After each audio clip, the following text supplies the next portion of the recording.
पापा की साइकिल। एक सच्चा सपना, एक बाप का बलिदान। साल था 1998। उत्तर प्रदेश का एक छोटा सा कस्बा भोगांव। वहां की धूल भरी गलियों में हर सुबह एक जानी पहचानी आवाज गूंजती थी, टन टन। हटो भाई। ये आवाज आती थी एक पुरानी खड़खड़ाती साइकिल से। वो साइकिल थी श्रीकांत मिश्रा की, जो वहां के सरकारी स्कूल में मास्टर थे। श्रीकांत हर दिन उसी साइकिल पर निकलते थे। कभी टायर की हवा निकल जाती तो कभी चैन उतर जाती, लेकिन श्रीकांत उसे खुद ही ठीक करते और मुस्कुराकर कहते, ये मेरी पहली सवारी है, इसे मैं कभी नहीं छोड़ूंगा। गांव में सब लोग कहते थे, ये मास्टर साहब और इनकी साइकिल दोनों कभी बूढ़े नहीं होंगे। श्रीकांत का एक ही बेटा था, मनु। वह बहुत होशियार था, पढ़ाई में अव्वल और सोच में तेज। मनु अक्सर पापा से कहता, पापा, ये साइकिल बहुत पुरानी है, कोई मोटरसाइकिल क्यों नहीं लेते? श्रीकांत बस मुस्कुरा देते और कहते, बेटा, ये साइकिल सिर्फ लोहे की नहीं है, ये मेरे संघर्षों की कहानी है। ये मुझे उस वक्त स्कूल ले गई थी जब मेरे पास चप्पल भी नहीं थी। मनु हर बार चुप हो जाता, लेकिन उसके मन में कहीं न कहीं यह सवाल रह जाता, आखिर एक साइकिल में ऐसा क्या है। समय बीतता गया। मनु ने 10वीं और फिर 12वीं में टॉप किया। उसके पास कुछ कॉलेजों से ऑफर आए, लेकिन उसका सपना था आईआईटी में जाना। उसके स्कूल में सबको पता था कि मनु में वो बात है, पर कोचिंग का खर्चा इतना था कि उसके पिता की पूरी साल भर की तनख्वाह भी कम पड़ जाए। एक रात मनु ने चुपचाप खाना छोड़ दिया। पापा ने पूछा, भूख नहीं है? मनु बोला, कुछ समझ नहीं आ रहा पापा। कोचिंग के बिना तो तैयारी अधूरी रहेगी। घर की हालत में जानता हूँ, माँ की दवाइयों का खर्च अलग है।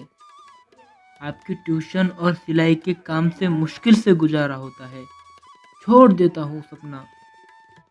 पापा ने कुछ नहीं कहा, बस मनु के सिर पर हाथ रखा और कमरे से बाहर चले गए। अगले दिन सुबह जब मनु उठा तो घर के बाहर से एक जानी पहचानी आवाज नहीं आई, टन टन की। वो भागकर बाहर गया और देखा कि वह साइकिल, जो बरसों से उनके घर का हिस्सा थी, वहां नहीं थी। उसने माँ से पूछा, साइकिल कहाँ है? माँ की आंखों में आंसू थे। उन्होंने कहा, तेरे पापा उसे बेच आए हैं। मनु भागकर बाजार की उस दुकान पर गया जहां पुरानी चीजें खरीदी जाती थीं। वहां वो साइकिल एक कोने में खड़ी थी, चुपचाप, बिना कुछ बोले। मनु की आंखों से आंसू बहने लगे। पापा ने पास आकर उसके कंधे पर हाथ रखा और कहा, तेरा सपना उस साइकिल से बड़ा है। मैंने उससे बहुत कुछ सीखा। अब वो तुझे मंजिल तक ले जाएगी, अपने हिस्से का रास्ता तय करके। मनु ने कुछ नहीं कहा, बस पापा को गले लगा लिया। वो दिल्ली गया। एक छोटे से कमरे में रहा, ज्यादा खाया नहीं, ज्यादा घूमता नहीं था।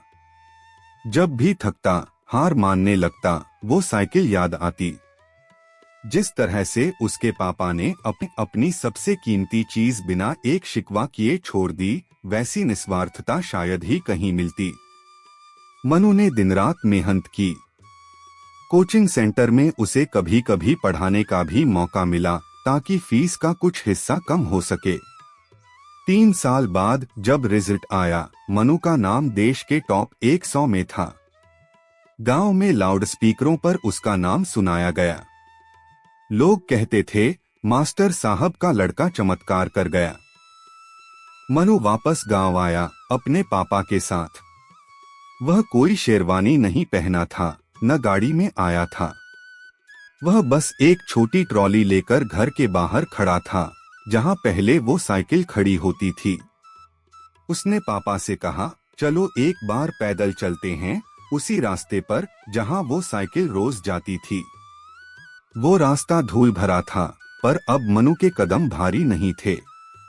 उस दिन वह बच्चा जो कभी अपने पापा की पुरानी साइकिल को ताने देता था, अब उस साइकिल की छाया में जी रहा था। उसने आईआईटी जाने से पहले एक काम और किया।